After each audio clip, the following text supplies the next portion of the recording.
We also read together that the Israeli army was down in the valley and the army of the Philistines was on the top of the hill. மேலும் வசன பகுதியிலே நாம் வாசித்தபோது என்ன பார்த்தோம்? இஸ்ரவேலுடைய ராணுவமானது பாளையத்துக்கு அதாவது கீழ் பகுதியில் இருந்தது.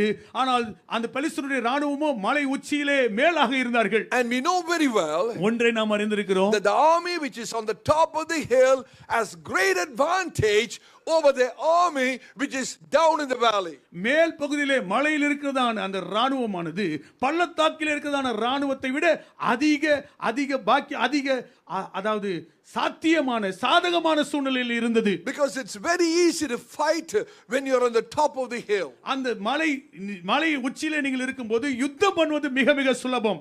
Amen. Amen. And the Philistines were on the top of the hill and the army of Israel were down in the valley. பெலிஸ்தர்கள் மலை உச்சியிலே இருக்கிறார்கள்.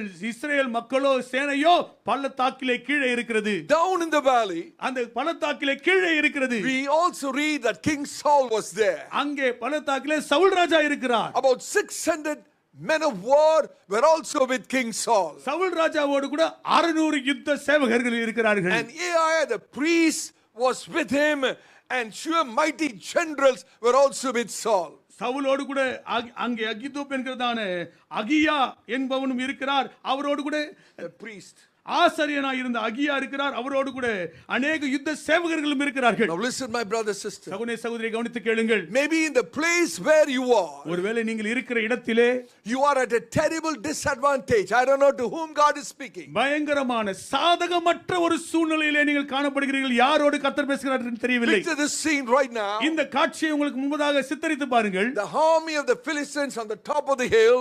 அந்த பெலிஸ்தருடைய ராணுவம் மலை உயரத்து சிகரத்திலே இருக்கிறது. And the army of Israel down in the valley. இஸ்ரவேலுடைய ராணுவமோ பள்ளத்தாக்கு கீழாக இருக்கிறது. Maybe the place where you are at a terrible disadvantage. ஒருவேளை நீங்கள் இப்போது இருக்கிற இடமானது பயங்கரமான சாதகமே இல்லாத ஒரு இடத்துல இருக்கலாம்.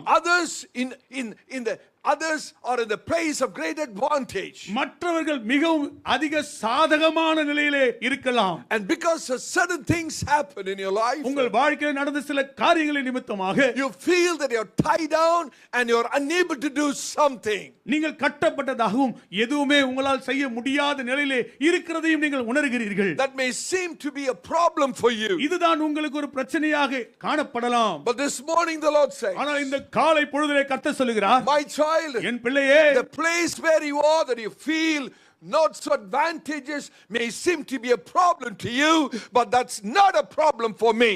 என் பிள்ளையே, நான் இருக்கிற இடம் எனக்கு சாதகமா இல்லையே என்று சொல்லி அதை நீங்கள் ஒரு பிரச்சனையாக நீங்கள் பார்க்கிறீர்கள்.